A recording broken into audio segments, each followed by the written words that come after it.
چوتھے مرحلے میں وہ دو کام کرنا چاہتے ہیں. پہلا کام تو یہ ہے کہ ہیکل سلیمانی کی دوبارہ تعمیر کی جائے, reconstruction of the temple of Solomon, یہ ان کو وہاں پہ کرنا ہے. اس کے اندر اس بارے میں آپ ذہن میں رکھیں, ویسے ایک رائے یہ بھی ہے کہ جب حماس نے بھی ریسنٹلی یہ حملہ کیا تھا شروع میں, تو ایک بات یہ بھی کہی جا رہی تھی کہ اس دفعہ ان کی پلاننگ یہ ہے کہ یہ ہمارے ہی راکٹس اپنے اس علاقے میں گروا کر اس مسجد اقصی کو ہمارے راکٹ سے تباہ کروائیں گے, اور اس کے بعد انٹرنیشنلی اس بات کو پیش کیا جائے گا کہ جی ہم نے اس کو نہیں گرایا, مسلمانوں نے خود گرایا, یعنی ان کے راکٹس آ کے لگے, ہمارے نہیں لگے, ٹھیک ہے نا, اور اس پورے علاقے کو مسمار کیا جائے گا اور یہاں پر یہ کام آگے بڑھائیں گے. بہرحال وہ حالات جو ہیں وہ وقت کے ساتھ چینج ہوتے گئے اور ابھی بھی جو ہے کشمکش جاری ہے, جس کے بارے میں آپ لوگ آگئے ہیں. اینی ہاؤ, دو پوائنٹس ہیں امپورٹنٹ. پہلا پوائنٹ یہ ہے ہیکل سلیمانی کی دوبارہ تعمیر. اب اس کے اندر دو اسکول آف تھاٹس ہیں جو اس وقت خود یہودیوں میں موجود ہیں. ایک بات تو یہ ہے کہ جو عمومی طور پہ کی جاتی ہے, جس کے اندر جس کو آپ کہہ لیں کہ سیاسی بصیرت رکھنے والے لوگ ہیں, وہ یہ کہتے ہیں صاحب اگر آپ نے ہیکل سلیمانی اس وقت تعمیر کرنے کی بات کی, یعنی مسجد اقصی کو گرایا, تو مسلمانوں کی طرف سے ریوولٹ کھڑا ہوگا اور عالمی طور پر جنگیں چھڑ سکتی ہیں. لیکن ذاتی طور پر اگر آپ مجھ سے میری رائے پوچھیں تو میں اس پر اتنا زیادہ کنونس نہیں ہوں اس بات کے اوپر, اور اس کی وجہ یہ ہے کہ اگر مسلمانوں سے ان کو کوئی خوف ہوتا تو وہ اتنے بڑے کام نہیں کر رہے ہوتے جو ابھی کر رہے ہیں, ٹھیک ہے نا, اور ان کو ہماری تمام جو کیفیت ہے نا وہ پتہ ہے, اور وہ ٹریسر مارتے رہتے ہیں, ہمیں چیک کرتے رہتے ہیں کتنی غیرت, کتنی حمیت, کتنا جوش, کتنا جذبہ, کتنا ایمان ان کے اندر ابھی موجود ہے, وہ ہمیں چیک کرتے رہتے ہیں.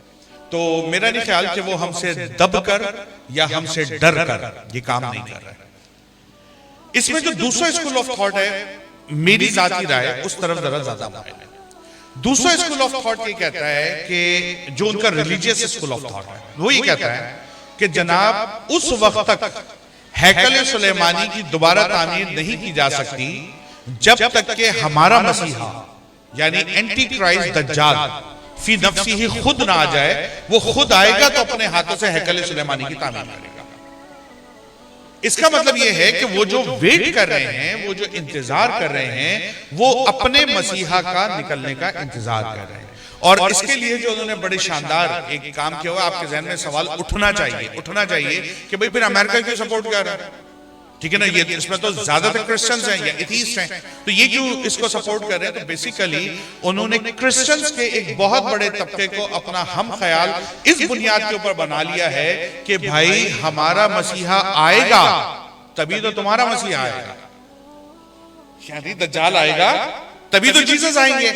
اگر دجال نہیں آئے گا تو جیسس نہیں آئیں گے, تو تم پہلے ہمارا مسیحا نکالنے میں ہماری مدد کرو, پھر جیسس کو بلانے میں ہم تمہاری مدد کریں گے. بات سمجھ میں, یہ بھی ایک ڈپلومیٹک چال ہے. ایسا نہیں ہے کہ وہ اس پہ حقانیت پہ اگر ان کا ایمان ہوتا کہ جیسس آئیں گے اور وہ صحیح طریقے حق پر ہوں گے اور دجال کو قتل کریں گے, تو ڈیفینیٹلی پھر وہ یہودی کیوں ہیں, پھر تو ان کو عیسائی ہو جانا چاہیے. اور پھر اگر ان کا اس پر ایمان ہو جو اسلامی بشارات ہے تو مسلمان ہونا چاہیے. لیکن عیسائیوں کے موجودہ دور کی جو بڑی گورنمنٹس ہیں, ان کو اپنا ہم خیال بنانے کے لیے انہوں نے اس کے اوپر کام کیا اور ان کو اس بارے میں راضی کیا کہ ہمارا کرائسٹ جب آئے گا اس کے بعد تمہاری تاریخ بتاتی ہے کہ تمہارا کرائسٹ آئے گا, تو تم کیا کرو, ہماری مدد کرو اس کو باہر لانے میں. تو اب وہ اسی وجہ سے جو یہ والی گورنمنٹس ہیں ان کو سپورٹ کری, یعنی کرسچن گورنمنٹس جو ہیں وہ سپورٹ کری ہیں جوئش گورنمنٹ کو. اب کیا ہوا صاحب, تو میری ذاتی رائے میں یہ دوسرا پوائنٹ زیادہ اہم ہے کہ وہ ویٹ کر رہے ہیں دجال کے نکلنے کا, بجائے اس کے کہ مسلمانوں سے ڈر کے بیٹھے ہوئے ہیں. یہ ہم خوش فہمی میں اگر کہیں گے کہ ہم سے ڈر رہے ہیں تو اور بات ہے. اچھا جی, یہ پہلا منصوبہ ہے جو وہاں کر رہا ہے. دوسرا جو اہم ترین منصوبہ ہے وہ ہے جو کہ بائبل کی وہ بشارت ہے جو ان کے پاس موجود ہے. اور یہ بشارت, اس کا آپ ریفرنس بھی نوٹ کر لیں جو اسٹوڈنٹس ہیں بالخصوص, جو جینیسس چیپٹر 15 ورس نمبر 18 جو بائبل کی ہے, اس کے مطابق جو اس کی عبارت ہے وہ یہ ہے کہ then and there the Lord made a covenant with Abraham. He said, I promise to give your descendants all this land from the border of the Egypt to the Euphrates river. کہ اللہ نے ابراہیم علیہ السلام سے یہ وعدہ کیا تھا. Bible کے اندر جینیسس چیپٹر 15 ورس نمبر 18 میں یہ بات موجود ہے کہ اللہ نے ابراہیم سے یہ وعدہ کیا تھا کہ میں تمہیں یا تمہاری اولاد کو ٹھیک ہے، تمہارے ڈسینڈنٹس کو، تمہاری اولاد کو دریائے نیل سے لے کر دریائے فرات تک کے سارے علاقے دے دوں گا۔ یہی وہ آیت ہے جو آج اسرائیل کی پارلیمنٹ کے اوپر لگی ہوئی ہے،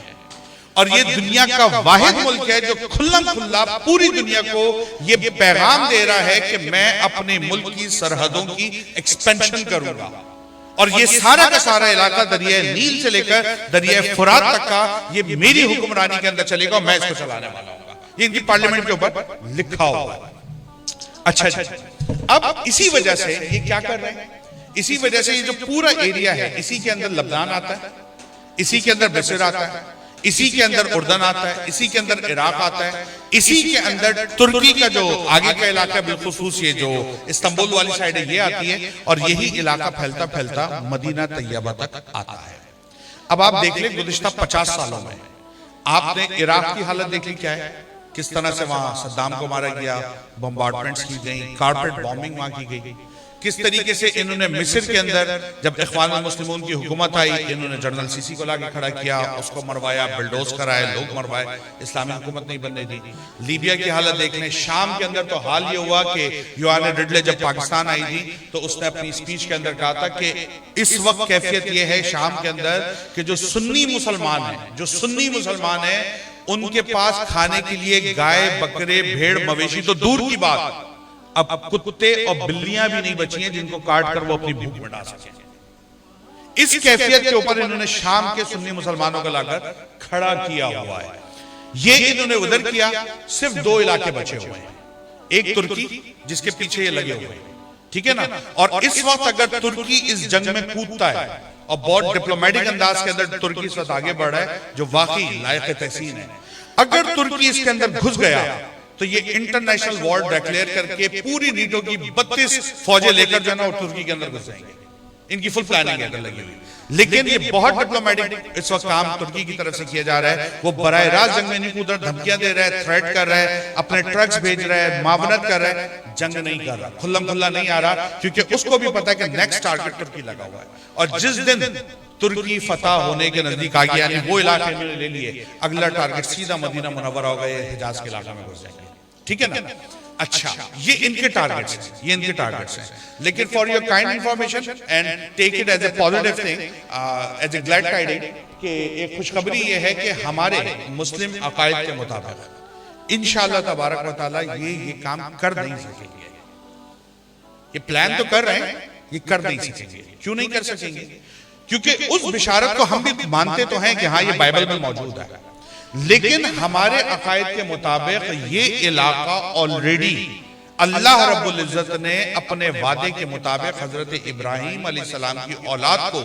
یعنی کہ حضرت داؤد علیہ السلام اور حضرت سلیمان علیہ السلام کو دے دیا تھا۔ یعنی جو وعدہ اللہ نے فرمایا تھا وہ وعدہ پورا ہوا، اور وہ وعدہ بالکل ابراہیم علیہ السلام کی اولاد میں پورا ہوا، اور وہ پورے علاقے پر حکمرانی حضرت داؤد علیہ السلام کے وقت میں، جو کہ بادشاہ بھی تھے، اللہ کے نبی بھی تھے، اور پھر آپ کے صاحبزادے حضرت سلیمان علیہ السلام آپ کی حکمرانی میں پورا ہو گیا۔ اب وہ وعدہ کیونکہ پورا ہو چکا تو انشاءاللہ دوبارہ یہ ان علاقوں پر قبضہ نہیں کر سکیں گے، اور جس طرح حدیث دجال کے اندر یہ بات واضح ہے کہ جب اس نے کہا کہ حدیث جساسہ کے مطابق میں ان سارے علاقوں کو جاؤں گا، فتح کروں گا، اس میں داخل ہو جاؤں گا سوائے 2 علاقوں کے، تو پوچھا گیا وہ کون سا جو تمیم داری کی روایت ہے، تو انہوں نے فرمایا کہ ایک مکہ اور ایک مدینہ، یہ وہ 2 علاقے ہیں کہ جس میں میں داخل نہیں ہو سکوں گا، اللہ کے فرشتے یہاں کھڑے ہوں گے اور مجھے روک دیں گے، یعنی دجال کو۔ تو اس کا مطلب یہ ہے کہ انشاءاللہ تبارک و تعالیٰ یہ مدینہ طیبہ میں اس طریقے سے گھس نہیں سکیں گے۔ حالانکہ یہ داخل ہونے شروع ہو گئے، یہودی وہاں پر چہل پہل کرتے ہیں، آپ کے پاس ویڈیوز جو آئیں، خانہ کعبہ میں بھی گھسے، یہ سب ہوا، لیکن بحیثیت حکمران کے غالب آ جائیں، یہ ان کی انڈر سپرویژن چلا جائے، انشاءاللہ ایسا نہیں ہوگا۔ لیکن بہرحال وہ اس کے اوپر لگے ہوئے ہیں، اور ایکسپینشنز کی کوششوں کی جاری ہو ساری ہے۔ لاسٹ 5 سے 7 منٹس میں جو بات کمپلیٹ کرنی ہے وہ یہ ہے کہ یہ دونوں باتیں،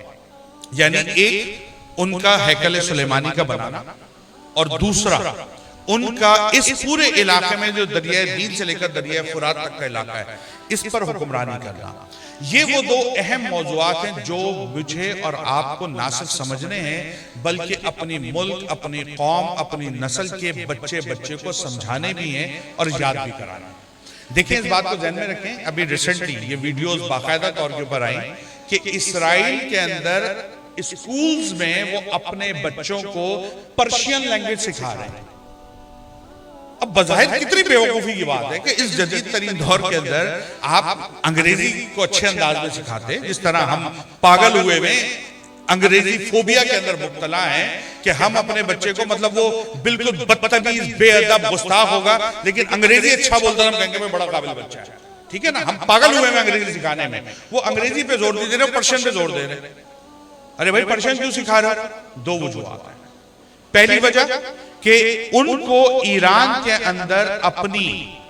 انٹیلیجنس کے لیے فیوچر کے اندر جو لوگ لانچ کرنے ہیں وہ ان کو اس لینگویج پہ ابھی سے لگا کے رکھے ہوئے ہیں. دوسری, ایران میں بھائی کیوں کرنا چاہتے ہیں کام؟ اس لیے کرنا چاہتے ہیں کہ حدیث کے مطابق جو دجال کا خروج ہوگا وہ اصفہان کے علاقے سے ہونا ہے, اور یہ وہ ٹیریٹری ہے جو ایران کے اندر آتی ہے. تو حدیث میں نبی علیہ السلام نے فرمایا تھا دجال نکلے گا تو 70,000 یہودی ساتھ ہوں گے. تو وہ اپنے بچوں کو, اپنے لوگوں کو ابھی سے وہاں پر پلانٹ کر رہے ہیں. اور فار یور کائنڈ انفارمیشن کہ اسرائیل کے بعد دنیا میں سب سے زیادہ یہودیوں کی تعداد ایران میں پائی جاتی ہے, اور وہ باقاعدہ طور پہ کوشش کرتے رہتے ہیں کہ مائنورٹیز کی جو پارلیمنٹ کے اندر پوسٹیں موجود ہیں ایک نہ ایک منسٹری ان کے پاس رہے, اور وہ رہتی بھی ہے. ٹھیک ہے نا, یہ وہاں پہ اپنا کام کر رہے ہیں. تو وہ اتنے زیادہ مشنری ہیں, انہوں نے ان علاقوں میں, اسی اسرائیل کے علاقے میں ایک ٹیمپل یونیورسٹی بنائی ہوئی ہے جہاں پہ صرف ریسرچ اس بات پر ہوتی ہے کہ ہیکل سلیمانی جو ہوگا اس کا دروازہ کیسے ہوگا, اس کا گنبد کیسے لگائیں گے, اس پہ لائٹ کہاں لگے گی, اس کی بلڈنگ کیسی ہوگی, اس کی دیوار میں کون سا مٹیریل یوز ہوگا, اس پہ ریسرچ ہوتی رہتی ہے. ہمارے بچوں کو الف کے آگے لٹھا نہیں آتا, اس کو یہ پتہ ہی نہیں ہے کہ ہیکل سلیمانی بلا کیا ہے, اس کو یہ پتہ ہی نہیں ہے کہ یہ علاقہ کتنی قیمت کا اور قیمتی چیزوں کا حامل ہے. ہمارے یہاں کا ایک منسٹر اٹھتا ہے تو وہ پارلیمنٹ میں تقریر کر دیتا ہے کہ ہمیں اس بارے میں غور و فکر کرنی چاہیے. وہ دوسرا, میں نے آپ کو شبر زیدی کا تو نام دیا, اس کا تو کلپ کل سے چل رہا ہے کہ جی ہمیں جو ہے وہ اسرائیل کو قبول کرنا چاہیے. ہماری دماغی حالت نہیں ہے. اچھا وجہ کیا ہے؟ تعلیم سے کوئی تعلق ہی نہیں ہے, پڑھنے لکھنے سے تعلق ہی نہیں ہے, علم سے کوئی تعلق ہی نہیں ہے, کتابیں کھولنے کی زحمت ہی نہیں کی. جو میڈیا کے اوپر آیا بس اس کو اٹھایا, مینوغن سمجھا اور آگے سنا دیا, اور سمجھے کہ ہم سب سے بڑے مفکر اور اسکالر بن گئے. اور یہ جتنے اسکالر گھوم رہے ہیں نا, یہ آدھے سے زیادہ وہی والے ہیں جو میڈیا کے اوپر جعلی نیوز پڑھتے ہیں اور الٹی سیدھی باتیں سنتے ہیں اور آ کر ایک اپنی گفتگو بناتے ہیں, تقریر کر دیتے ہیں. حالانکہ تھیوڈور ہرزلی کی یہ بات ہے, اور جس نے جو اس پروٹوکولز کے اندر باقاعدہ اپنی چیزوں کو لکھا تھا, اس نے کہا تھا کہ ہم دنیا کو بیوقوف بنانے کے لیے جو طریقہ کار اپناتے ہیں اس میں سے ایک طریقہ یہ بھی ہے کہ جب تک لوگ سچ تک پہنچتے ہیں, جب تک لوگ سچ تک پہنچتے ہیں, ہم جھوٹ کو آدھی دنیا سے آگے پھیلا چکے ہوتے ہیں. جب تک لوگ سچ تک پہنچتے ہیں ہم جھوٹ کو آدھی دنیا سے آگے پھیلا چکے ہوتے ہیں. اب جو سچ بتا رہا ہوتا ہے لوگ اس کو جھوٹا سمجھ رہے ہوتے ہیں, اور جو جھوٹ بول رہا ہوتا ہے اس کو لوگ سچا سمجھ رہے ہوتے ہیں. اور آپ کے میڈیا کا یہی کردار ہوتا ہے, اور یہی کردار ہوتا ہے جس کو سن کر ہمارے لوگ اپنی آرا بناتے ہیں, اپنی رائے بناتے ہیں, اپنی فکر بناتے ہیں, اور پھر اس کے بعد یہی حال ہوتا ہے جو ہم اپنے اداروں میں دیکھ رہے ہیں. تو یقیناً مبارکباد کے لائق ہیں آپ تمام احباب کہ اس اسکول کے اندر ایک ایسی کانفرنس کے اندر اللہ رب العزت نے آپ کو, مجھے, ہمیں شریک ہونے کی توفیق دی ہے جہاں پر ایک علماء کی تعداد موجود ہے الحمدللہ جو اپنے افکار, نظریات, فکریات کا جینون مستند کتب کے ساتھ پڑھ کر مطالعہ کر کر اپنی فکریات اور نظریات ہم تک منتقل کر رہے ہیں, اور ہمیں بتا رہے ہیں کہ اصل نفس مسئلہ کیا ہے اور ہمیں اس میں کرنا کیا ہے. ٹھیک ہے نا. اب آخری بات, بالکل جو آخری جملہ ہے میرا وہ یہ ہے کہ اس میں کئی سطحیں ہیں جس پہ ہم کام کر سکتے ہیں. یہ میرا موضوع نہیں ہے کہ ہم ڈپلومیٹک سطح پہ کیا کر سکتے ہیں, انفرادی سطح پہ کیا کر سکتے ہیں, لیکن ایک حدیث میں سنانا چاہتا ہوں تاکہ آپ کے اور ہمارے بچوں کے ذہن میں رہے, اور اکثر اس کو میں گفتگو کا حصہ آج کے دور میں بنا بھی رہا ہوں. وہ یہ ہے کہ کتاب الفتن کی ایک حدیث ہے. یہ آپ نے غزوہ ہند کا نام تو سنا ہوگا, ٹھیک ہے نا. ہمارے یہاں تو کرکٹ میچ جب انڈیا سے ہوتا ہے تو لگتا ہے غزوہ ہند ہو رہی ہے. اچھا یہ بھی بہرحال ایک جو ہے نا بڑی شرمندگی کی بات ہے کہ ہم نے میدان کرکٹ کو جو ہے نا میدان جہاد سے, اور آج کل جو ایڈ چل رہے تھے کہ ہمارے جو کیپٹن تھے ٹیم کے ان کے نام کو لے کر کے جی وہ بابر تھا, ایک یہ بابر, اور تماشا بنایا ہوا ہے. مطلب جہاد کو بھی مذاق بنا لیا, دینی اقدار کو بھی, اور جو مذہبی اصلاحات ہیں مطلب شہادت ہے یا دیگر ہے ان سب کا تماشا بنایا ہوا ہے. ایک بندہ جو زانی, شرابی, بدکار, لانتی, دیوس ایک سیاسی جماعت کا ہوتا ہے, وہ مر جاتا ہے کہتے ہیں یہ سیاسی شہید ہے. مطلب شہید کی اصطلاح اتنی بیکار ہو گئی کہ اب ان زانی اور شرابیوں کے لیے بھی استعمال ہوگی. اسی طریقے سے جو حکمرانی کی اصطلاحات ہیں وہ اٹھا کر ان کے اوپر لگا دی جاتی ہیں، میڈیا سیلیبریٹیز ہیں یا دیگر اسپورٹس کے لوگ ہیں. تو ہم لوگوں کو سوچنا چاہیے ہم کہاں جا رہے ہیں. بہرحال آخری حدیث میں آپ کو سنا دیتا ہوں کہ نبی علیہ السلام نے کیا فرمایا. حضور نے غزوہ ہند کے حوالے سے ایک حدیث بیان کی ہے، اور وہ حدیث یہ جس کا میں ترجمہ پڑھ دیتا ہوں. حضرت کعب سے مروی روایت ہے کہ آپ فرماتے ہیں کہ بیت المقدس میں ایک بادشاہ، بیت المقدس یعنی یہ فلسطین کا علاقہ، بیت المقدس میں ایک بادشاہ ایک لشکر ہند کی طرف بھیجے گا. یعنی وہاں سے بادشاہ ایک لشکر ہند کی طرف، ہندوستان کی طرف بھیجے گا. وہ اسے فتح کریں گے، یعنی ہندوستان کو فتح کریں گے. پس وہ ہند کی زمین کو رون دیں گے، یعنی ہندوستان کی زمین کو رون دیں گے اور اس کا خزانہ حاصل کر لیں گے، یعنی وہاں پر حکمرانی قائم ہو جائے گی. وہ بادشاہ اس خزانے کو بیت المقدس کا زیور بنا دے گا، یعنی جو وہاں سے دولت آئے گی فتح کے بعد اس کو بیت المقدس پہ خرچ کرے گا. لشکر اس بادشاہ کے پاس ہند کے بادشاہوں کو جکڑ کر لائیں گے، یعنی جو اس وقت کے ہندوستان کے حکمران ہوں گے ان کو جکڑا جائے گا اور ان کو اس بادشاہ کے پاس پیش کیا جائے گا، اور اس کے لیے جو مشرق اور مغرب کے درمیان ہے وہ فتح کر دیا جائے گا. اس بادشاہ کے لیے مشرق اور مغرب کے درمیان جو ہے وہ فتح کر دیا جائے گا، اور ان کا قیام دجال کے نکلنے تک ہند میں ہوگا. یعنی جو مسلم فورسز ڈپلائی کی جائیں گی دجال کے نکلنے تک وہ وہاں پر موجود رہیں گے. ٹھیک ہے، یہ حدیث ہے جو غزوہ ہند کے موضوعات سے متعلقہ جو احادیث لکھی جاتی ہے اس میں. اس کے مطابق، اس حدیث کے مطابق جو بات مجھے اور آپ کو سمجھنے کی وہ پتہ کیا ہے کہ غزوہ ہند بعد میں ہوگی، بیت المقدس اسرائیل اس سے جنگ پہلے ہوگی اور پہلے اس علاقے کو فتح کیا جائے گا، کیونکہ مسلمانوں کا حکمران بادشاہ یہاں سے فوج ڈپلوائے کرے گا ہندوستان کے لیے. اس علاقے میں ہماری فتح پہلے ہوگی. اس کا مطلب یہ ہوا کہ ہماری جو اسٹیبلشمنٹ ہے، ہماری جو آرمی ہے، ہماری جو بھی عسکری قیادتیں ہیں پوری دنیا کے مسلمانوں کی، ان کو اپنی پالیسیز کو ریویو کرنے کی ضرورت ہے کہ ہمیں پہلے ہندوستان کو ٹارگٹ کرنا چاہیے یا پہلے اسرائیل کو ٹارگٹ کرنا چاہیے. حدیث رسول ہمیں یہ بتا رہی ہے کہ جب تک اسرائیل فتح نہیں ہوگا ہندوستان فتح نہیں ہو سکتا، کیونکہ جب آپ ہندو پر حملہ کریں گے یہودی اس کو بیک کر دے گا. جب آپ ہندو کو کمر توڑنے کے لیے جائیں گے یہودی اس کے ساتھ جا کر کھڑا ہو جائے گا. اس لیے پہلے ان کی کمر کو توڑنا پڑے گا، اس کے بعد آپ غزوہ ہند کی بات کریں گے. بصورت دیگر غزوہ ہند کی پالیسیز اور اسٹریٹجیز وہ کامیاب نہیں ہو سکیں گی.